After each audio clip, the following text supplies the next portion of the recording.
We agree there is a global threat, it's a serious threat. We agree there is the need to establish a limit to greenhouse gases. We need to discuss the possible pricing of CO2. How can we translate this into a market economic compatible scheme? We have agreed to establish a high-level group, a forum.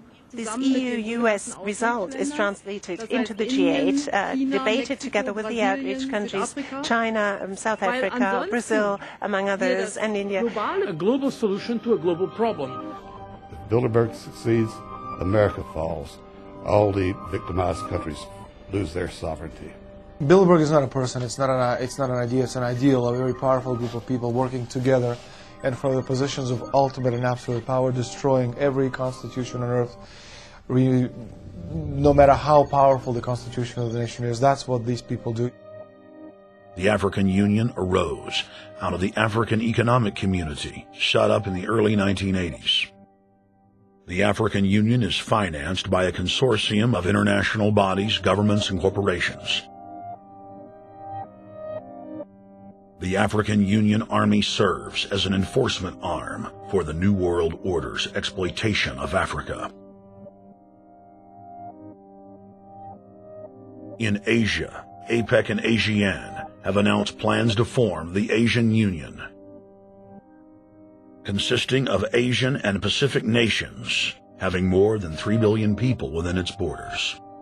APEC will become the Asian Pacific Union, and the world is to be divided into 3 great regions for the administrative convenience of the world government in which the UN is to evolve.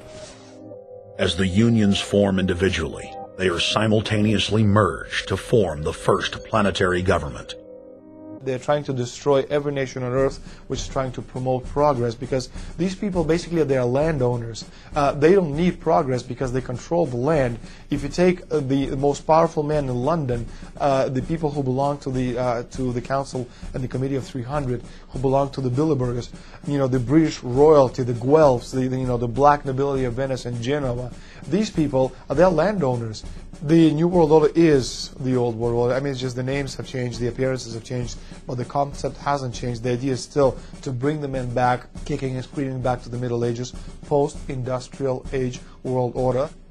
One of the things that is very shocking to most Americans is the fact that the United Nations Global Biodiversity Assessment, which came out in 1995, clearly shows that in order to protect planet Earth, we have to go back to a feudal system. They actually said that in the document. To craft a modern feudal society, the globalists are implementing a standardized North American Union ID card to track, trace, and control their serfs as they travel throughout the 3 regions of the NAU. Building on the massive displacement of humanity caused by globalization, the New World Order is rapidly constructing the physical infrastructure of the North American Union, the NAFTA Superhighway Control Grid. I'm Arthur Peterson, Colonel retired in the Army. I see things today that are happening that would make my friend who died in World War II turn over in their grave. To think that people would even consider confiscating land of farmers and ranchers and taking their homes away from them, to turn it over to a foreign company in Spain, which was controlled by Don Carlos, I understand, a notorious socialist, and they get the tolls on Texas land for 50 years. The proposed Trans-Texas corridor would be a patchwork of superhighways and railroads stretching 4,000 miles from the border of Mexico, cutting through Texas to Oklahoma. A lease has been signed that would make Texas Highway 121 a toll road. A private Spanish company won the bid to build and collect the tolls for the next 50 years. These deals with private companies are being negotiated largely in secret, and many state lawmakers are worried taxpayers are being sold down the road. Critics say it's a threat to our national security. It's part of a plan for a North American integration being carried out by government and corporate elites without congressional or voter approval.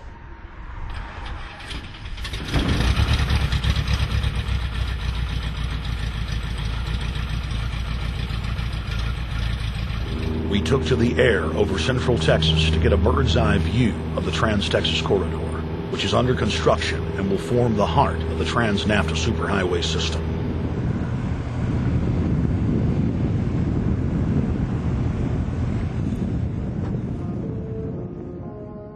History repeats itself. 2,000 years ago, all roads led to Rome. Rome constructed and maintained more than 10,000 miles of roads throughout its empire. The roads were used to project Roman military power, to control commerce, and to bind the nations and peoples they ruled. Rome also demanded tribute. Roman subjects from Albion to Judea were forced to pay a tax to use the roads. The Romans would then use the tax to dominate their subjects. Today's superhighways are a powerful tool in the globalist arsenal. They are instrumental in tearing down national borders and merging nation-states into larger confederations.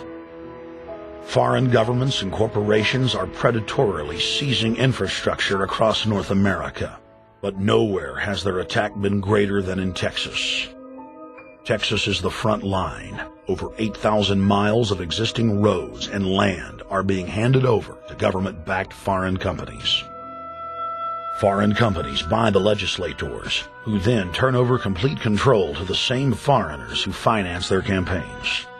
Government power is then illegally transferred to unelected quasi-governmental regional boards that circumvent local governments and the will of the people. The next stage of this world government plan is to have a transportation control, and that is called the NAFTA superhighway, or in Texas called the Trans-Texas Corridor. It confiscates 584,000 acres of land to be transferred into control of a Spanish company which will collect tolls in Texas for the next 50 years, and there's no limit in the amount of tolls that can be collected. More than 80 federal and state highways have been designated as international arteries. The I-35 NAFTA corridor starts deep inside Mexico and travels through the middle of the United States and ends in central Canada. Container ships from Asia dump their cargo on the Pacific side of Mexico. It then travels duty-free by rail to the new Kansas City inland port, now considered sovereign soil of Mexico, in the heart of the United States.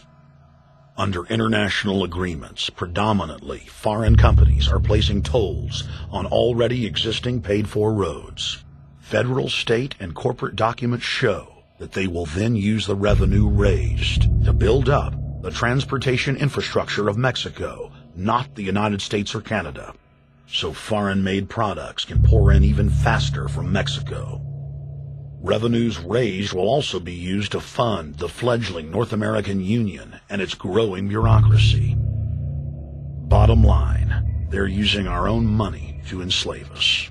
First of all, they're proposing a North American tribunal, which would be similar to what we have in Chapter 11 of the NAFTA agreement, which is trumped by international law. The U.S. Supreme Court and our Constitution could potentially be rendered invalid, and what we would have is new North American business law that would trump what we have here in the United States. What is also interesting to note that the NAFTA headquarters is in Mexico and controls the United States trade and rules against the United States Congress, and no one seems to challenge it.